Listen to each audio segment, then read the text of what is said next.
our supervisor. We have with us our supervisor, James Gore, who's going to be presenting to us on the homeless in Sonoma County and other countywide issues. So you'll have him available to feed on to this morning. Always an interesting speaker. Talia, anything you'd like to add? At this time, thank you very much. We can go ahead and get started. I just want to mention though that James, your background, at first I thought it was maybe like a new Halloween thing, but you know, your kids there. This was my kids. I think it was one time when I was doing a call too late in the evening, and they got dressed up and they came in and arrested me. So it's a good reminder. Yeah. Well, I'd like to challenge everyone then for the next Good Morning Healdsburg to have the previous background. Yeah, exactly. Come on. Go ahead, Mark. Take it away. All right. So we'd like to welcome James to the meeting. Always good to see you. We want to thank you for everything you do. You know, not only, you know, we know you're out there every day. We see you, and we really appreciate you championing the efforts for our part of Northern Sonoma County. How are you and the family through all these crazy times? You know, Mark, it's been too long. Since you and I have sat down and talked, and I appreciate everybody here. I want to thank you. My family's great, and that's the most important thing. So I appreciate you saying that. Thanks for starting. Absolutely. Well, yeah. I understand you're going to be talking to us a little bit about homeless in the county and some other. We're just going to turn it over to you. Okay. You know, I want to thank. Yeah, right. That background. Nah, it's good. This is good. This is the good stuff in this world. You know, we've been through a lot. I just want to honor everybody who's on this call. You know, authentically. You know, I was born in Healdsburg. I grew up here. I love our community. As much as we got people who sometimes hate on this beautiful place, you know, for so many reasons, even some of our own residents, I viscerally disagree with that. I love what we've done. I love how we've come forward. We got a lot of issues we got to deal with. And on the other side, I also honor the fact that, you know, these last 6 or 7 years, especially a time since I think about it, since I ran for office, you know, it's been fire, flood, drought, social unrest, pandemic, protests in the streets, you know, a lot of outrage. And I just, you know, for me, that's honestly, that's purpose. I wouldn't have it any other way. So the days of complacency for me, I mean, even though others are like, wow, that's a lot. You guys, you know, wouldn't it have been nice if you were just dealing with other issues? Quite honestly, if I was spending my whole term as supervisor focused on winery event policies, I'm not saying that's an important thing to do, but you know, I'd be pulling my hair out and I'd be trying to disrupt the system instead of having disruption be everywhere around us. So, you know, I reflect back, you know, especially in the moment now where I'm like, okay, you know, I'm gonna run again. I might, you know, but like we've got another 4 years. Let's dig in and fix some of this stuff. But you know, I reflect back on when I was first knocking on doors and what was on people's minds. And you know, ironically, even though it was there, we were not talking a lot about housing and homelessness. We were talking about fire preparedness. We were talking about drought. We were talking about growth. We were talking about character of our community, all the important stuff. But you know, these intractable issues that are really, you know, upon us as community members and as leaders is really where we're at now. You know, when you're talking about, somebody looked at me the other day and said, you know, all the easy stuff is already done, right? And so, you know, outside, I'll talk about homelessness in a minute, but when I really look forward to like where I want to put my efforts over the next, you know, 3 to 4 years, I still look at things like sustainable funding into Zone 6, Northern Sonoma County fire, and making sure that one of those final pieces that I feel is like necessary for us to be truly resilient is needed. When I think about other things, I'm like Alexander Valley, Russian River flooding, not just flooding, but drought resilience. I think about Healdsburg, Geyserville, Cloverdale, dependent upon Lake Mendocino. Like, how do I not be a part of ultimately fixing everything, but getting everything in the right direction, right? So that leads to homelessness, and that's where I'm going to start, and I'm going to stop. And if there's any questions on any issue, I want you guys to lean in and open it up. But homelessness, I think the first thing to acknowledge is what's already here. And what's already here is not only a system that I think everybody can agree upon, which has been broken and based upon the last 30 to 40 years is playing whack-a-mole with human lives and with its impact on businesses and on our streets and everything. Is if anybody shows me that what was going on was working, I would say it wasn't. Basically, we did have homelessness. The only thing is that places like the SMART train tracks and the river have always been the largest shelters in Sonoma County. Go somewhere where you don't cause a problem and we won't bust up your encampment, and don't let it be too big. Healdsburg has, as you all know, it hosts a homeless population, a resident homeless population. As much as people say by providing services, you're bringing more people here, we do know from the outreach of Reach for Home and from the Sonoma County point in time homeless count that upwards of high 78, 80% of people who are homeless in Sonoma County have been here for more than a decade, right? That means longer than I've been a supervisor, and they've been on the streets usually that long. We also know, as you guys very well know too, is that a large portion of this population that is chronic homeless, high needs homeless, has issues, mental illness and substance abuse issues as well, right? We also know that in Sonoma County that the jail is 40% homeless. The population of the jail is 40% homeless and 50% heavy mental illness, with half of that 50% being type of mental illness that requires direct intervention. Okay. To be able to address the issues of mental health, specifically substance abuse, their linkage, whether the mental illness led to homelessness, whether it also was sparked and it came from being homeless for so long, because that's the other thing you got to remind each other is that living on the streets, not sleeping, other things is a trauma itself. When you look through this stuff, it's very difficult to take action to make people do things, right? So the other thing we got to realize is that the reality of the past 20 years of managing homelessness is that some communities have created shelters, usually in downtown areas.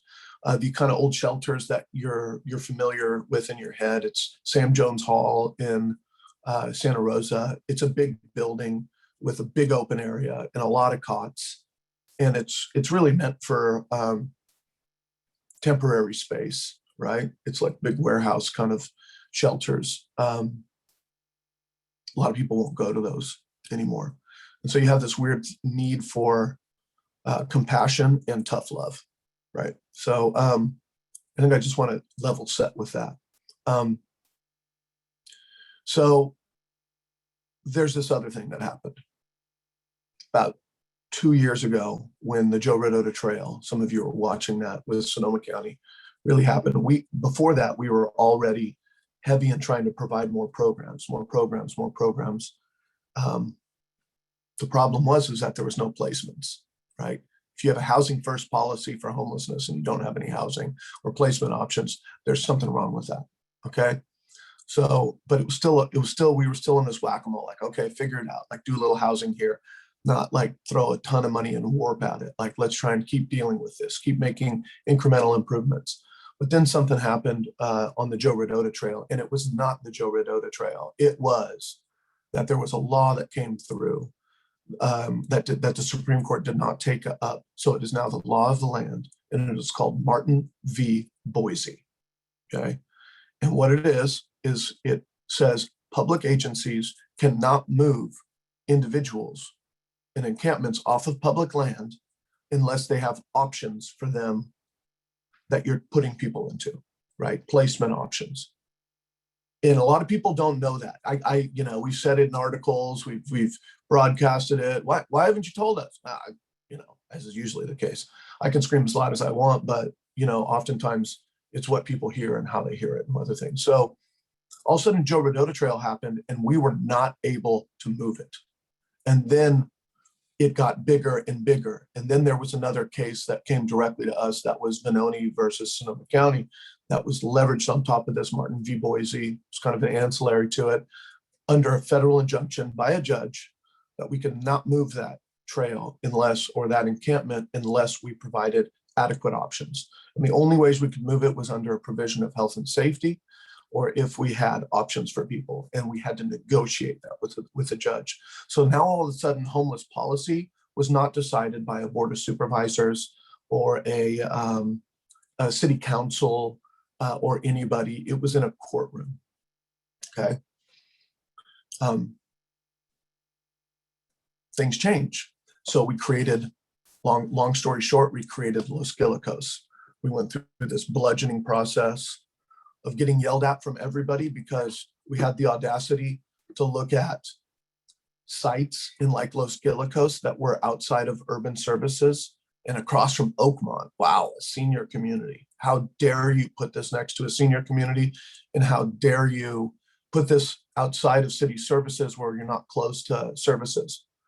But leading up to that, I want to also acknowledge that we looked at multiple other sites, and every single one of them, just like the affordable housing stuff that comes before my board, hundreds of people, I support these solutions, but not here. It's not the right spot to do it here. So it's too far out than the other options. This is too close to downtown. How dare you put this in downtown? It's too close to downtown. Suburban areas. How dare you put it there? They're going to kill our kids. We're walking to school. And this is not BS. But it shows you, and I'm not calling everybody NIMBYs, because who really wants a shelter or a homeless solution or a big affordable housing thing next to them? But so what we've done is we've had to lean in because we need solutions at this point. And it's pissed off a lot of people. And I'm okay with that, but we have to show people that we can manage them. So what do? They're expensive as heck. $400,000 a year minimum on each facility in just security. That's 24/7 security, right? That's like, you're talking about wraparound services, the thing people call. So that's all of the health and human services programs embedded into those areas. You're talking about internally managed. We have a great contractor, this group called DEMA, that manages a lot of our facilities, not only Los Gilicos, but also the Hotel Azura in Santa Rosa that we purchased, and the Sebastopol Inn, and does site management and individual management, right, on site. But the crazy thing is that even as expensive as it is, we've looked through the actual algorithm of what it costs to chase high need homeless individuals. And even though it's expensive as heck to do on this side, we do have state support. We have 75% cost share on a lot of that purchase items. And then we have programming coming in from the state, like $1 billion statewide. And so basically we've just been leaning in. And then the final thing I'll just say is that we have, and maybe I'll let, if you're interested, your council members lean in, especially the mayor and vice mayor, have sat on something that Dave McCallion wanted me to really put together a couple years ago, which was a regional homeless collaborative. And it's actually come leaps and bounds. We really do have, between Reach for Home as the service provider, between the county agencies, between the city jurisdictions with the city managers, and we have the mayor and vice mayor from each area, and a litany of other things, sheriff's offices and other stuff. We actually have been doing really good work. We've been addressing homeless encampments that have caused fires. We've been moving different places. We've done outreach. Sometimes maybe you haven't seen it all because you only see the problems, right? We've even addressed stuff like there's a couple individuals in Healdsburg that you all have seen on the streets who have had more than 20 5150s in voluntary holds who are not on the streets right now. I can't say their names, right? I'm not even supposed to know who that is, but they are in services for the first time, right? Conserved, very difficult stuff. So, and a lot more is needed, right? So I just want to leave you with a couple things, which is there is no progress if you only have programs and you do not have placements, right? And that's what the council courageously has not decided on anything. I don't have a site that I'm going to open up next week in Healdsburg. There's discussions. People are reaching out to us, but at the same time, you do not have progress without placements. You do not, if you don't have places to put people. And the final thing I'll say is that if anybody is really interested in having a strong opinion on this, I would encourage you to inform that opinion. And I'd encourage you to let your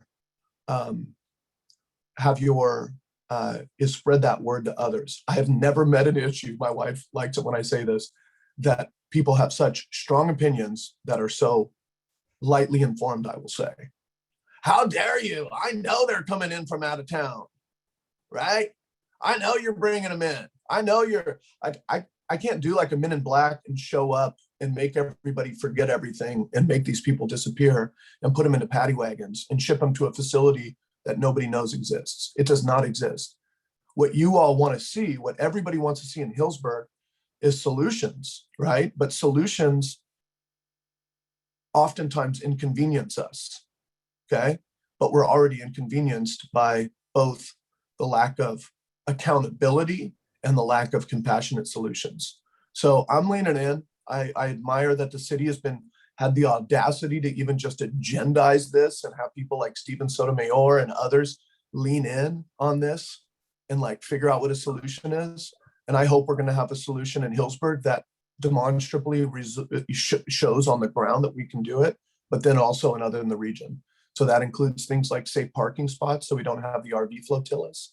That includes permanent supportive housing sites like we did with Hotel Azura and Sebastopol Inn, potentially purchasing hotel motel quality. And, that also might include having an indoor outdoor shelter like we do at Los Gilicos. And if anybody on this group is interested in a tour of those facilities to learn about how we manage them, we'll set them up. Thank you. I know that was a lot, but I really appreciate the time. Yeah, thanks, Jim.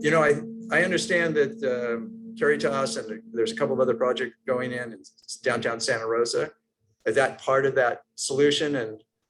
And what do they have going on? And what do you see as being, as far as shelters for the homeless, some of the more successful as far as getting people to actually move into them and be able to stay there and hopefully be able to take advantage of the services that you do have that could address some of the seminal issues that they've got that put them homeless in the first place? Mm-hmm.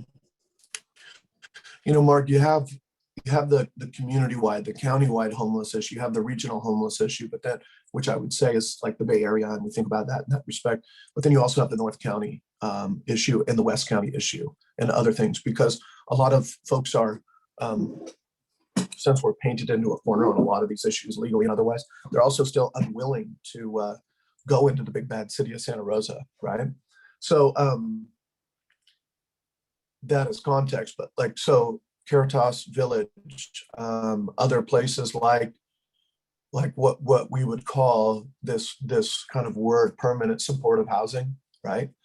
Is permanent supportive housing, that's what it means. It's like you can live there forever and it's subsidized and it has programs and other things associated with it. So Caritas Village has affordable housing, but also permanent supportive housing. We do things like we link up HUD vouchers, which allow for less cost to go into some of these facilities. We have another one opening up. That's the Wallace House is building out in Cloverdale. That's going to be another like 60 rooms. The inflow is you go like, how do you go from the streets to, then we have to have shelters, and we have existing big shelters, but now the model that's really working is this Los Gilicos model, which is these you call it indoor outdoor shelter navigation center. It's a place for you to come. We have the Pallet Shelters, which is like individual. I don't know if anybody's ever seen them out there. You can also look up Los Gilicos. There's a video of it. And we have at this point, a 30 out of there, a 34% rate of housing, when the national rate is like around 8%, right? So people then you need to get them over into either transitional or permanent supportive housing, because you don't keep people at a shelter forever. That's the problem is that in the past, that chain, if one link fails, the whole damn chain breaks. So I think that's the key is that there is more housing coming online than ever.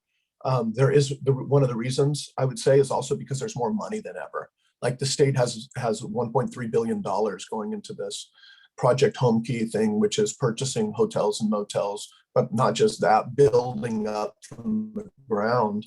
If you can prove that you can do it without CEQA challenges in like 10 months, like we've seen stuff in like Morgan Hill and others where they've done it. So linking that is important. And then on the tail end, everyone asks, yeah, but where does it stop? That's the big question at the end is people say, where does it stop? And I personally feel that we do have a way to define what is functional zero for our area, right? Which is that you don't solve homelessness. Has any society solved it completely? Not that I know. But here, I'm gonna have to turn off that phone. I'll be. I see you got your hand up, Dave. My thought is just chime in.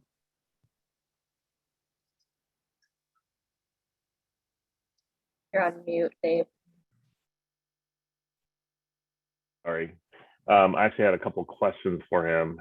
And they're really related to Los Gilicos Village. I can wait till he gets back on, but I would follow up with what he said about visiting Los Gilicos Village. I did take a tour of that, and it's very informative to see that. But I can wait till he gets back.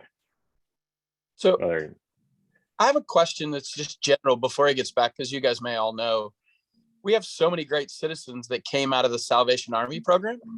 Obviously, it doesn't exist anymore. Does that program, is it somewhere else where, since it's no longer in Healdsburg, where they're living there for 2 years and then come back in the community and how their lifelong citizens working? Does anybody have info on that? Well, the first thing is that the Salvation Army program, it kicked out. They did. It did good work, and it was predominantly it was a conduit from the courts, right? It was mostly a Narcotics Anonymous program that went in, and it was exceptional. AA and Narcotics Anonymous. I shouldn't start that. People in town would pick up employees. Also, they would sign up for it. If you ever, like, I went out there and toured it, they would do things. They were doing. It was like boot camp too, right? When they left, they did not continue that program, and we're looking at trying to replicate it in a place like our former probation camp and other things like that. So yeah, we are looking at it, but it never. They just stopped it when they left town, and nobody picked it up, unfortunately. Supervisor, I had a couple questions related to Los Gilicos Village. I'd heard the number related to security, $400,000, and I toured it out there. And one of the questions that I had was, is the cost related to that security to protect the residents of Los Gilicos or to appease the fears of the surrounding neighborhoods? Do you know what I mean? Because there was like 24-hour security, a couple people there all the time. How much of it is to prevent problems from going out? And, when I was there, I saw a city bus come through and people going to work and then the second part is, that was kind of done under a rush. There was a lot of stuff that was, all right, we got to get it in there. And then now you've got to sprinkler all the units. Some of the other costs that start to add up when you do things on a short term that now turns into a long term. What are some of the lessons for that model going forward if you had the time to do it again?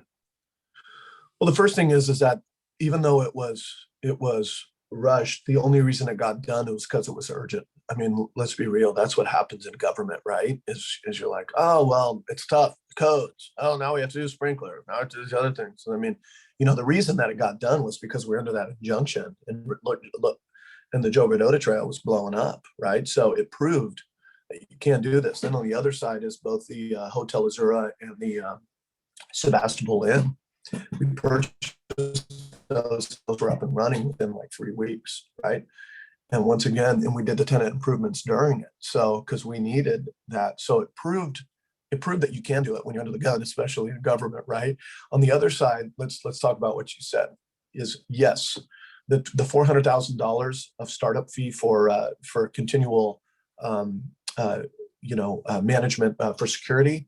I don't think that's the normalized cost. I think it's like the proof to the community that you can manage this. I mean, that was the biggest thing at the front end of Los Gilicos, because that was kind of us on our own doing it, right? We had to find a solution. It wasn't a city county solution. It wasn't all this other stuff. On the other side, you had the same kind of what you've had now, ironically, Dave, is a lot of companies get into the security business because it's really lucrative for them. Like I got people lobbying me all over the place to try and get into our RFP proposals to get our contracts, because they can sit a couple guys there and you pay them $22.50 an hour. And quite honestly, they're bored most of the time, right? So I do not feel that is the normalized cost. And I don't think that's what's going to happen for the future. And I honor those security guards' work and everybody, but it's like a commitment to show that this can work. Like the Windsor Holiday Inn that we rented as a non-congregate shelter has had 0 calls, right? Why? Also, and like you go by and like I go by and check it out sometimes, the guy's sitting there, the security guard's sitting there. But if he's not there, like, so we're trying to figure it out, right? Like how much is needed.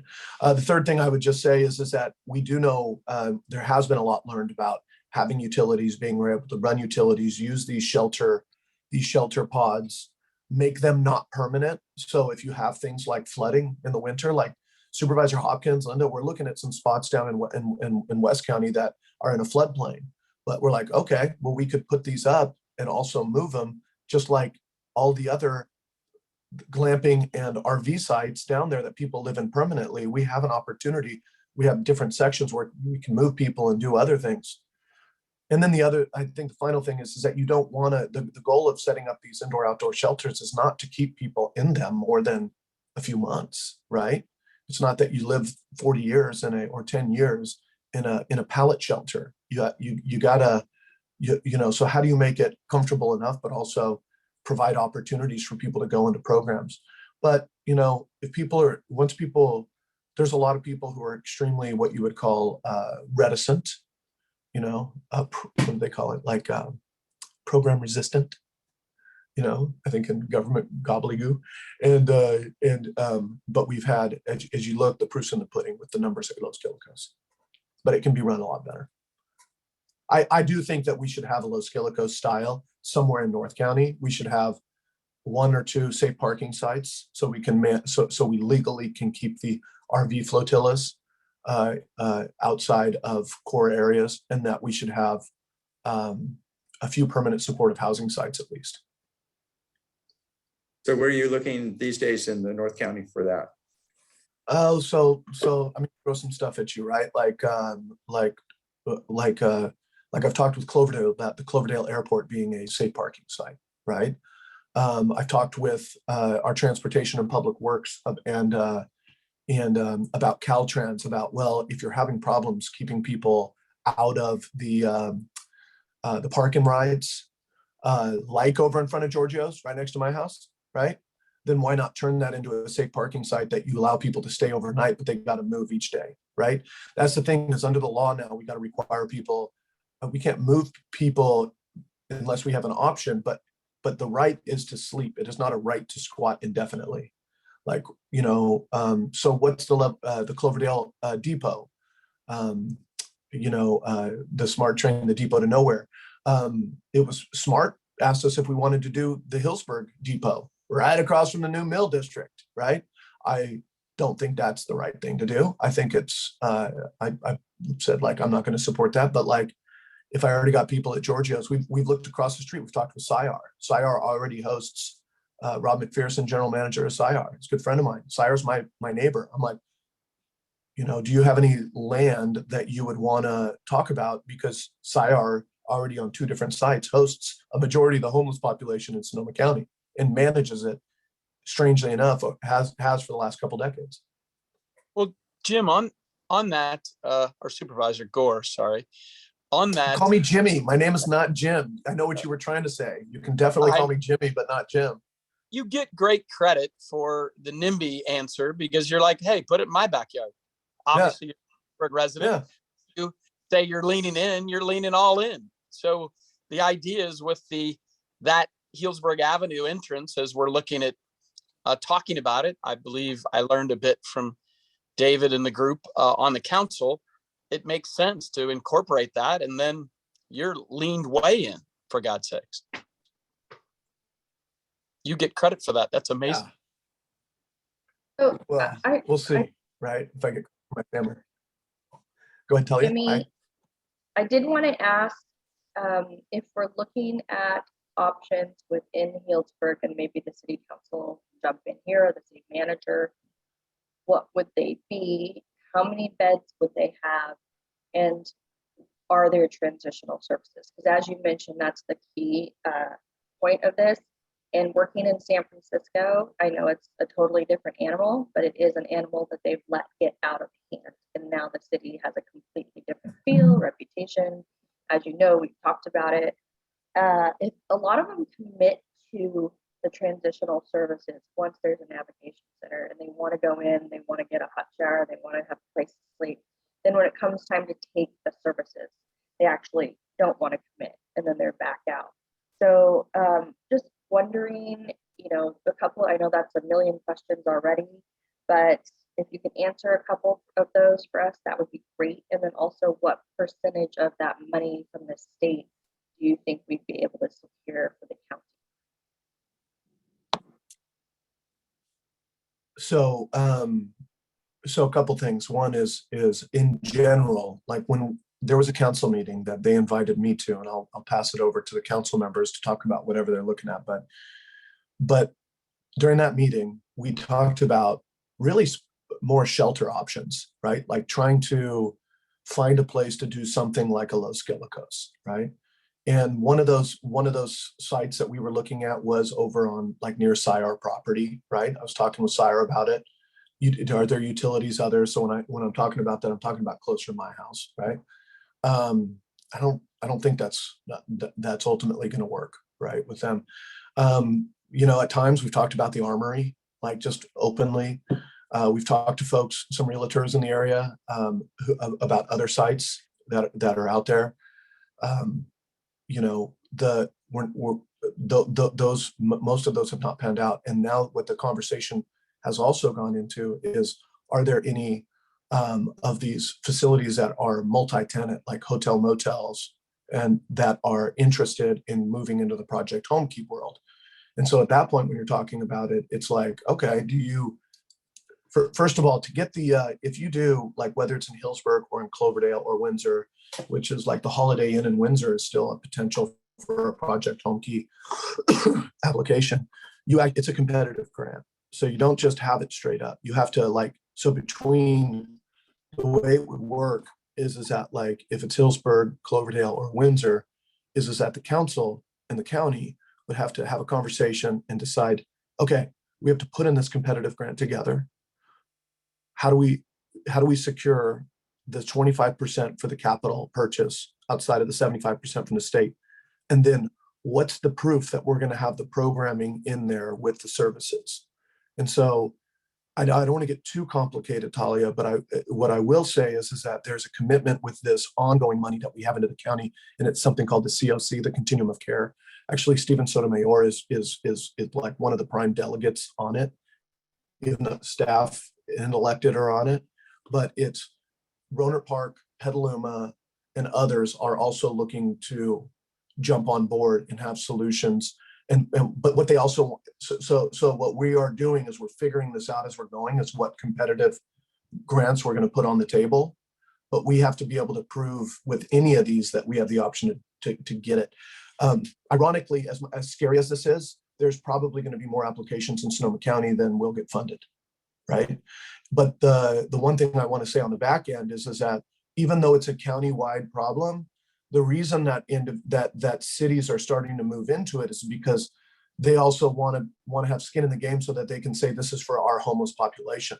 You are not moving in folks from West County into North County, right? Like, because we want to show if we're gonna put money in, and if we're gonna do management and other things, you know, we don't want you, just the county, to come and purchase a bunch of facilities throughout and start moving people that you're picking up from the Joe Brodota Trail into this facility and other areas. We want to show it on the ground. So. What's the total homeless population of Sonoma? I'm sorry, you broke up.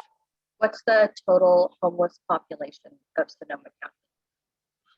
Oh, you know, depending on how you slice it up, you're talking about, you know, overall, you know, 2,700, I think, was like our latest, like our big homeless count. But then if you delete out, I can pull up the point in time count from last year while we're talking about it. I don't want to misspeak on it, but then there's a whole portion of that that's actually pointed out as sleeping in cars, right? And then so from there, you really get to street homeless. And let me pull it up.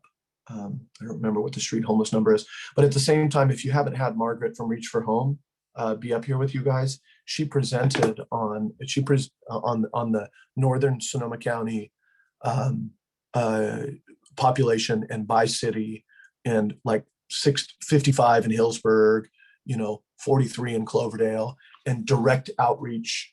And if you guys are interested, that would be the best thing, because I mean, they went out and did the work. I could even pull it up and see if I have it here. But if there's anybody from the city who wants to weigh in on that question while I'm looking up the numbers, we can do that too. Let's see here.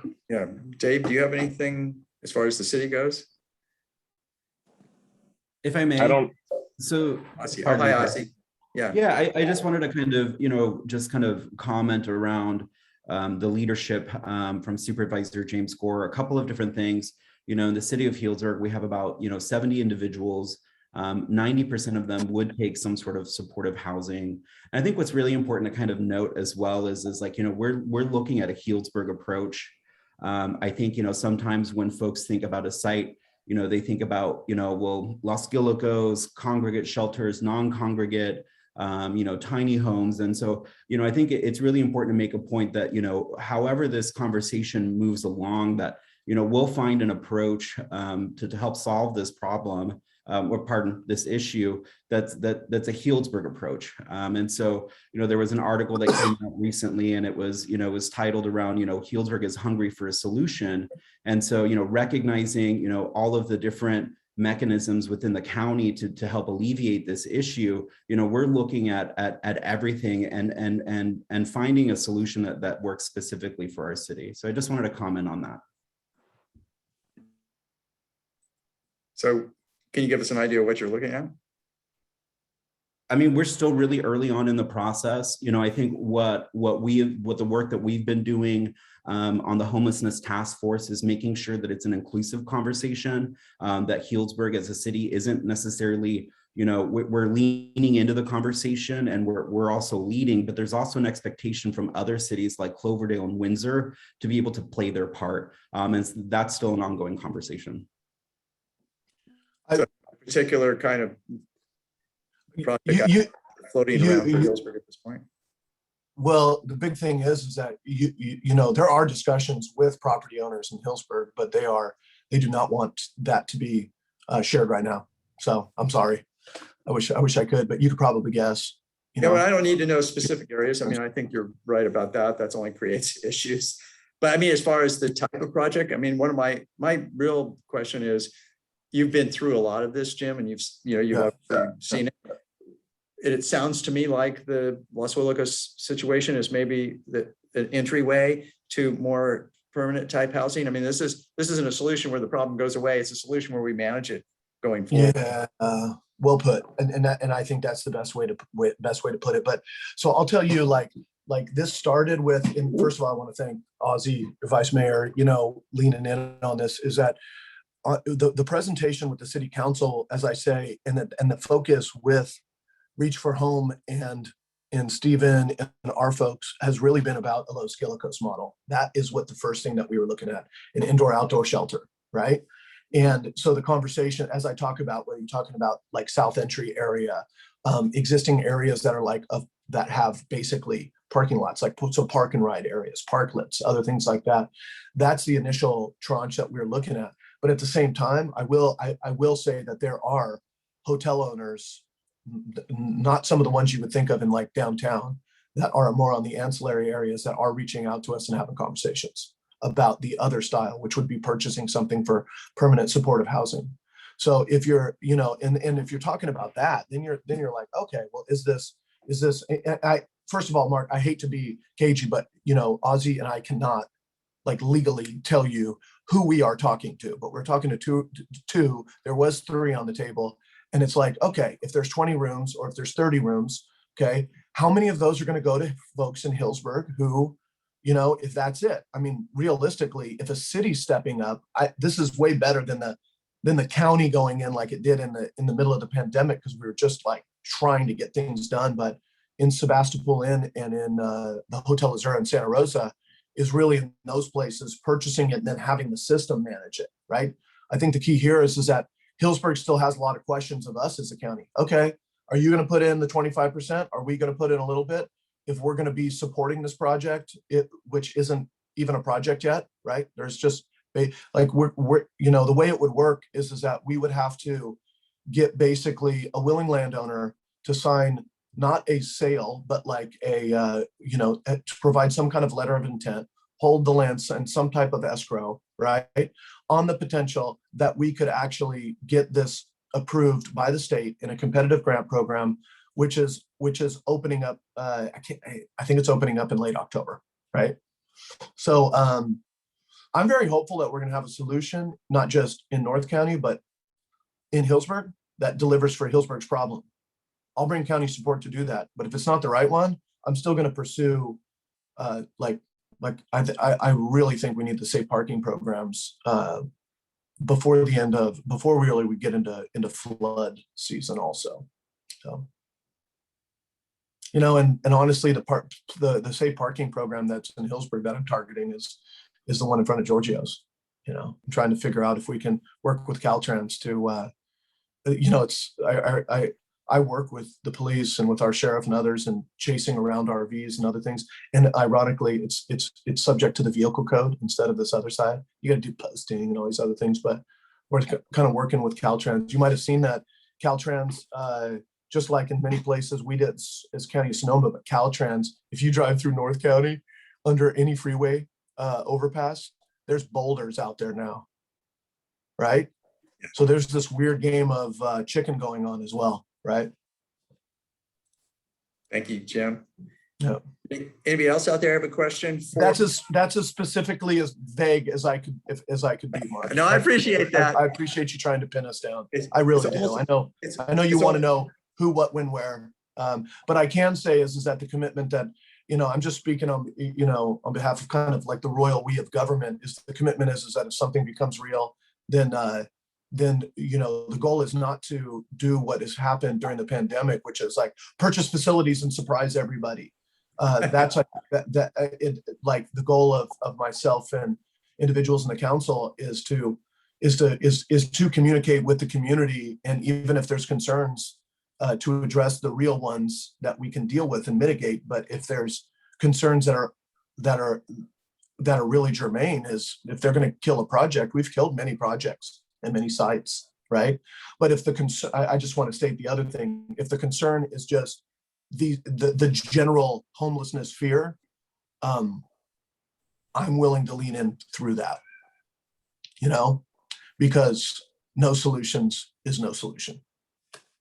Well, thank you very much, Jim, or Jimmy, I think. And everybody else. Anybody else have any questions for Supervisor Gore before we let him go? I know we spent a lot of time, probably more than Jim wanted, but Talia? This is good. This is Just the real wanted to stuff. say thank Yeah. you, and that we look forward to having you on another one of these once you continue down in the process. Yeah. Well, thank you very the much. other thing I would say is that if you guys want to, if there's other stuff, I mean, Talia, you join a couple different calls that we host or other things. I mean, this is a good time for me. Drop my kids off at school. And so if there's, you know, if you guys have anything that's going on, if you want to, you know, talk about drought, what solutions are, have both city with, you know, Terry and Jeff and the council about that solution, meet regional, what it is. I think that's really the big thing that we need to be talking about. People ask me every day about desalination plants, like, right, go through and to say, why not desalination, but why you might see a future in Sonoma County where you might not be able to have, do governments at a certain point say, sorry, no more lawns, unless you want to pay a surtax for a lawn, right? That's 50% of our use in the summertime outdoor. Or what do we do for demand and what do we do for aquifer recharge and storage? When we have the big flood events, how do we get water back into the aquifers in Alexander Valley and other areas to go? So blah, blah, blah. But, you know, I mean, there's a lot of this stuff. I'm willing to lean in and be direct on whatever it is. Okay, great. Well, that sounds like a good topic. Back on that one, maybe, so we're running out of time this morning. But we appreciate everything, Jim, and that you're doing, and of course, the city council's doing for us for our Healdsburg issue too. Thank you very much. Okay, I think we go now to an update from city council. Is it Ozzy or David? Vice Mayor, do you want to go ahead? Yeah, no, I just, you know, part of what I want to say is just, you know, I think, you know, council, you know, the Healdsburg City Council has a responsibility to at least discuss this issue around homelessness. And I think that's what's happening, you know, at council right now, specifically with the mayor and I being on the homelessness task force. And so, you know, we're having that discussion. I'm appreciative of James Gore leaning in, the council is leaning in, and, you know, my hope is that we can have an inclusive conversation. You know, myself as a business owner, you know, I've operated a business in the downtown corridor for many years. And so this issue is, you know, it's sensitive, I know, to you all, but it's also personal to me as a business owner. So my hope is, you know, as we continue this conversation, that we invite you all in to be able to, you know, continue to understand your needs and keep the needle moving forward. So I just wanted to comment on that. All right, anything else happening in the city other than on homeless issues that we should be aware of? Yeah, I'll cover a couple quick things. So the next council meeting is on October 18th. And there are a couple big topics on there. One is the parklets discussion will be coming back to us. We've had the city has done a couple more kind of community outreach Zoom calls, which goes into pretty good detail. And what I've found is a lot of those, the presentations that are being done out in public to gather information, that's really used to fine tune the presentation that we get at the council meeting to make the final decision. So I know that those meetings, if you've missed them, they've been posted on the city's Facebook page and social media pages, so you can watch it, you know, get your questions and comments ahead of time. It looks like there are a couple of things that the city manager correct me, but it sounds like there's, you know, we'll be discussing potential fees related to, you know, should there be a cost for the parking spaces? You know, the open streets / closed street on Plaza, you know, how does that look? Do we continue discussions around that? And I know that there's been community members that have asked questions related to, you know, costs and things like that. And then a couple of things are related to parking. We have a number of, you know, 15-minute parking spots where people can, you know, come grab a few things and go around the plaza, kind of discussing how that works long term. So really this discussion is related to parklets, but looking at it from a long-term perspective, because we're starting to see the impacts, the positive and some of the negatives, and so we'll be discussing all that. So mark your calendars for that one. The other one is we'll be discussing our urban water management plan. And again, there's been a number of public Zooms to gather input from the community. We're finalizing that document. So I believe that's going to be on our next council meeting on the 18th. And then just kind of a fun one is, I think everybody's seen the construction work that's been going on behind the community center. And we're going to be doing a ribbon cutting. Details will be forthcoming, but that'll be on October 30th. And right now, I think it's tentatively planned to do a ribbon cutting for the Foss Creek Pathway extension up by the community center. And I mean, depending on the time of the day that it happens, it'd be a great thing to go. And then you can walk right down the town to the farmer's market. I mean, it's a perfect way to enjoy it. It'll go right behind Big John's. It'll cross Dry Creek, and then it'll head right down behind Hotel Trio, and then connect to the bike path down there by the skate park. So that's really what I have. I know we're kind of short on time and want to leave room for the city manager if you wanted to add anything to the discussion. Right. And Thank you. Before we go to Jeff, Evelyn, did you have anything you wanted to add? You know, I don't want to take up anybody's time. I would just be repeating what's already been said. So I'm excited about all the activity that's going on, and the homeless discussion's an important one. So probably ought to keep with that one too. So thank you. Great. Well, thank you, Evelyn. Jeff? Thanks. You're coming in when everybody's already said something and trying to find something to talk about. Exactly. I'm okay with that. I'll be brief. I won't add to that either. I will say that we are working really feverishly on a lot of things on the homelessness. Here I am repeating it, but are lining up at the same time. And you heard that in terms of state funding, in terms of county interest, in terms of support from our supervisor, and in terms of a council that, from my standpoints, very much on the same page about wanting to lean in and tackle this challenge. So we're working really hard to try to see if those things can fall into place at the same time. I understand the questions about site. The last thing we want to do is to set off a firestorm about a site that doesn't even have legs. So it's not that we're trying to be secretive. We're just trying to make sure we have a real proposal before we give the community a chance to weigh in on it, so that we don't expend a whole lot of energy on a proposal that didn't go anywhere anyways, and just gets people worked up. So we're trying to be strategic about that, but not trying to be secretive, certainly. Just real quick, I'll touch on two. We forget about them, they're so old, but two little crises we're working through. One is we still have a pandemic, so the city council is still meeting virtually, just like this one, through October. The plan had been for the meeting 3 days ago, to be our first hybrid in-person meeting. But for the same reason we're virtual right here, it's just the case counts haven't moved fast enough in the right direction. Our plan is that we're going to stay on Zoom through October and reevaluate. My hope is, I know everybody's a little frustrated, and we thought we'd be well past this at this point. So we are technologically ready, we think, to do hybrid meetings. You don't really know until you get in there and see if it works, but we think we're ready. So hopefully that isn't too far away. Things are trending in the right direction, but not that quickly. And then on the drought, which was alluded to, the urban water management plan is coming, and that's a statutory requirement, a long range analysis that we have to do. But I will say that we continue to maintain water savings of 48%. We were determined by the state water board to be the most conserving city in California. So that's pretty incredible, and I think we should give ourselves some credit for that. I've talked with the council members. I think it's a good thing. I also think it might make people say, well, shoot, why are we conserving more than everybody else?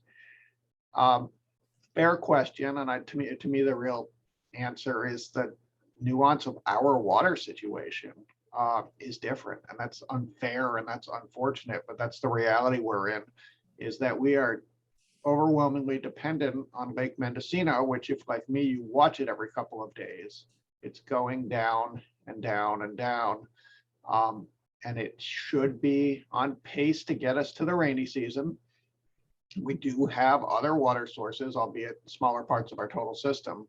So I'm not trying to ring panic alarms here, but it really has been necessary for us to step up as big as we have to keep that source viable. So it's been a huge success. I know it was a challenging decision, and you've all heard about for the city council to have to think about a fee for the recycled water delivery. We created a little bit of a monster in the best possible way in terms of that program getting, I think we ended up with 5 to 6 times the subscriber count that we thought we would have. It's an interesting, the economist in me finds it to be a pretty interesting lesson in price elasticity when you see how many people want to keep participating when there's a small charge associated with it. So we're watching that, but it's been incredibly successful, and I hope we don't lose track of that, because we've played a big role in keeping our water supply where it is. And I think the community deserves a lot of credit for that. I just hope everybody will not take their feet off the accelerator for the next, what I hope is, next few weeks, and then we start seeing some rain, but we do have to finish the job and get through the end of the dry season. I've assumed from what has been said is that a large part of the 48% reduction is the fact that we are not supposed to water your yard. And nobody else is doing that. I know friends in Santa Rosa and stuff, but they're all struggling trying to get down to 20 or 30%. Is that true? I mean, I'm assuming that's the case.